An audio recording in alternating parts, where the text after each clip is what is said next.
Ho ho ho! Merry Christmas, everyone. I hope y'all having a fantastic December so far. Alright, let's get into this. Am I the a-hole for telling my sister not to come to my wedding if she keeps bringing up her miscarriage? Oh. 3 years ago, my younger sister Jen had a miscarriage at 9 weeks. She and her partner Scott were devastated. I was there for them as much as I could be, but it was a tough time for them. A few months later, Scott left Jen. Jen said it was because of the miscarriage. Her and Scott had a close-knit group of friends, and I found it odd no one checked on her, so I rang her best friend to suggest a girls' night. She told me the reason they had broke up. Jen had slept with someone else. When he confronted her, she blamed the miscarriage. That's 9 months ago, I got engaged and asked Jen to be my maid of honor. At our engagement party, Jen became inconsolable at seeing our friend's baby. Everyone's focus, including mine, was on Jen all night. I wasn't upset with her. I figured that she was imagining what all these big family events would be like with the baby, so I gave her grace. Since then, anything to do with the wedding, she brings up her miscarriage, but only at events related to my wedding.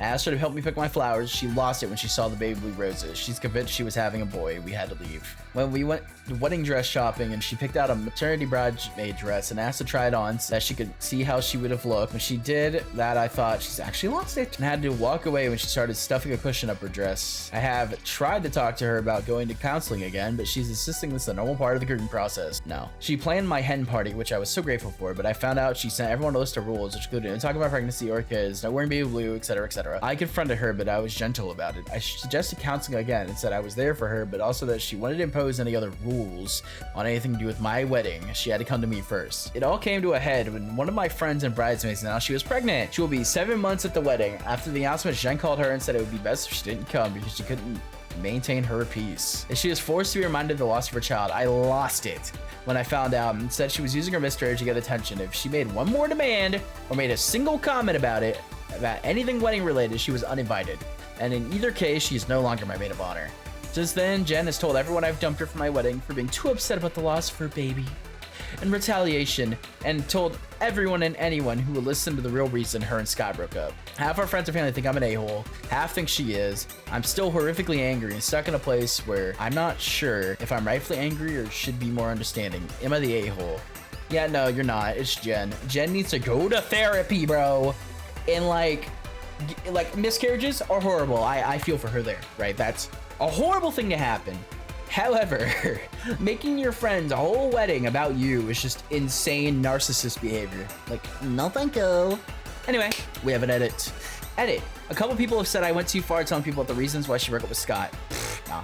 And I can take that, but just for context, I have multiple people reaching out to me who she had spoken to first. Each essentially said I was being a bitch for dumping her from the wedding, for having a miscarriage. I said something along the lines of, she lost her partner and her sister because she lost her baby. I felt that I needed to correct them, that she actually lost neither of us because of the miscarriage. She lost us because of her actions since, and her blaming the miscarriage is part of the pattern of behavior. I didn't go into details, just said actually she lost Scott, she cheated on him. And she lost me because she uninvited one of my bridesmaids without knowing she's pregnant. I was upset and hurt that they were saying this to me. And also she wanted everyone to think I was sort of the person who could dump my sister because she lost a baby. So I lashed out by telling them what actually happened with Scott.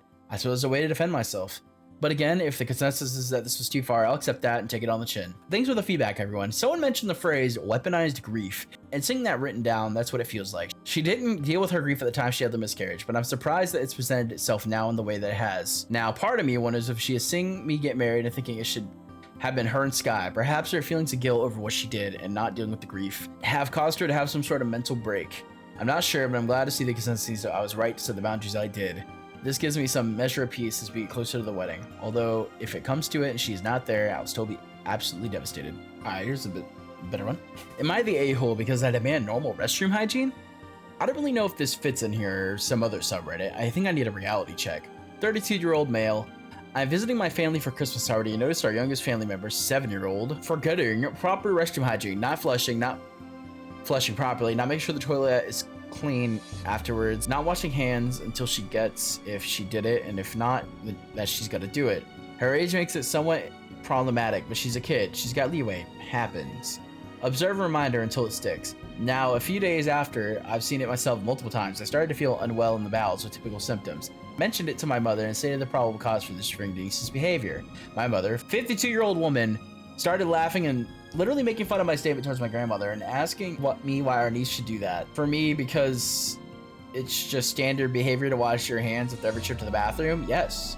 For her and apparently also my grandmother, mid-70s, We are women. We only need to wash our hands after pooping because we don't touch anything when we clean ourselves after peeing. There's paper between our hand and our bodies, so there is no need to wash them after peeing, unlike men who should all definitely wash their hands after peeing. I remember my grandmother and mother being utterly disgusted at my aunt when they found out that she also doesn't wash her hands after pooping for the exact same reason stated above. Bro, what? I reply, this is unbelievably disgusting, and I would feel ashamed to state the fact about myself as an adult. So I'm kind of confused on why they would make this hypothetical difference between these two activities, because in both processes, there's paper between your body and your hand, and also greatly disgusted thinking about all the things I accepted from their hands, ate from them, got touched by them, all this time while they adult people thought it's acceptable to do this to others. I'm not a germaphobe whatsoever. Anyone who knows my apartment can assure that. But this is basic hygiene, right? Am I out of touch that this is really normal for women to not wash their hands after peeing? And am I therefore the a-hole to be disgusted and ashamed of my family and openly stating that? TLDR, just found out almost all my family don't wash their hands after peeing and thinking it's not needed. You're sure? Yeah, no, dude, that's I would puke. Oh my god. Not the a-hole. Everyone, regardless of what they're doing, should wash their hands when they're done in the bathroom. Simply because you are touching things, and that's the best way to maintain the hygiene of everyone. Yeah, exactly. That's disgusting. And, like, dude, god. Yeah, I hate that.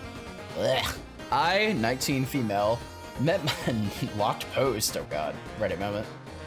I, 19 female, met my boyfriend, 26 male, parents for the first time last weekend over lunch. He warned me his parents could be a little weird, so I was prepared for that, but during the lunch they made repeated jazz at me for my age, which I did not appreciate. It's not even, what? The topic of pets came up in the conversation. I told him about my pet rabbits. When his dad heard this, he asked whether I was raising them for food. At this point, I was quite offended and said, well, are you gonna raising that cat for food? I pointed at their cat, to which he said something to the effect of, don't talk back, which I found quite infantilizing and a bit creepy. Yeah, no, I hate that, dude. My parents try to do that to me, and it drives me insane. Like, they're like, oh, you need to learn who's the boss around here. Oh, you're like, dude, I'm 25. I'm not a child. Stop speaking to me like that. Oh my god. Okay. Am I the a-hole for me celebrating with my nan for Christmas? So for quick context, my mom won't talk to me as my brother has stirred the pot to me and my mom. I've told them they understand, also not coming up New Year's Day, I'm not ready. I'm gonna wait till I healed, cause at the moment, as bad as it sounds, I can't tell if mom's being genuine or not, cause I'm holding on to the past. He told my mom that I was contemplating cutting her off again, even though I reassured her I would tell her next time. And we both agreed to keep at arm's distance till I get through my resentment, as she won't hold herself accountable for past actions, like when she told me, you don't care if I die. I understand she has depression, but it was really hurtful, and she denies ever saying it even when confronted. And when I had ear infection at 14, she refused to take me till my ear burst, and even then my nan got involved, so I'd go to a general practitioner. So there's a part of me that thinks she's lying about caring about me at the moment. She won't talk or explain what's said. It's just off my mom. She's not happy that I'm at my nan's, and it's ruining Christmas for her because she can't see nan because I'm here. So am I the a-hole for selling Christmas? Nah, bro. There's no comments on this yet. That just sounds extremely toxic. That woman's toxic. I wouldn't, dude. No thank you. Another nasty hygiene one? Alright. Am I the a-hole for refusing to eat my family's food after seeing their disgusting hygiene habits in the kitchen? I, 19, second year food technology student, am currently on my burnt out reviewing for our exams. Since I started my major, I've learned exactly how dangerous and proper food handling it is. Yeah, me too. I know that. I've tried to generally teach my family about cross-contamination and temperature control, but they just laugh at me and call me OA, a popular saying in the Philippines, which simply means overacting. Bruh. The breaking point happened yesterday. I saw my mom use the same cutting board for raw chicken and immediately for the salad vegetables without washing it. Oh no. When I pointed out that she was literally serving us a salmonella cocktail, she got annoyed, told me just pray over the food. Bruh. I refused to eat the dinner. My dad got furious and said I was being mayabang arrogant because I'm in college now. I told them as a food tech student, I've seen what these bacteria look like under a microscope, and I'm not risking a hospital trip. To prove my point, I threw away a batch of sauce I left out on the counter overnight, worth about $306 USD? Huh? If you count the meat, so 3,000 P for sauce and 5K for open goods like pineapple chunks and such and meat. I just referenced what my mother said. As far as I remember, she said that the whole mess costed her 18 KP, and I couldn't let them eat it. Had been in the danger zone for 10 hours again. No, what the heck?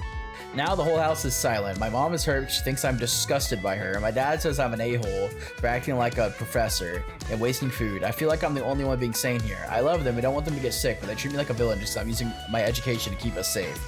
Am I the a-hole for choosing science over a family tradition or refusing to eat their contaminated food? Edit. Yeah, right. I'm the a-hole.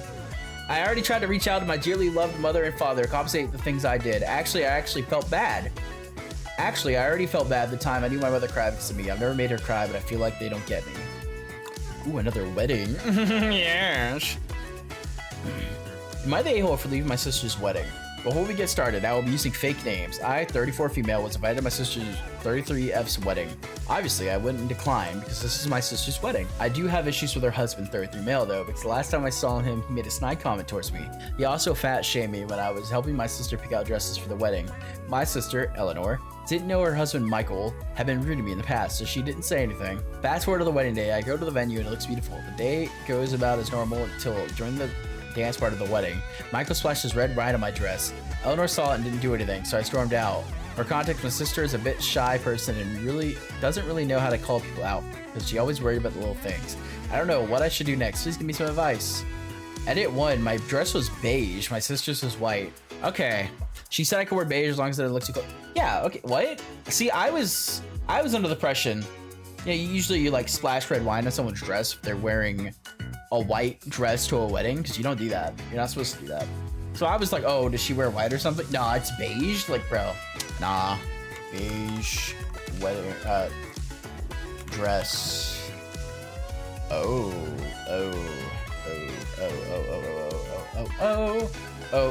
Riley. Okay, maybe I was incorrect. My fault. Yeah, no, okay, I could see it now. I see it now. I look, yeah, okay. Yeah, screw this lady. That's crazy. If she's wearing something along these, yeah, that's way too close to white dress. I was thinking like a brownish kind of beige, you know, not like, yeah, maybe I'm just dumb. That makes sense. I would have done it too.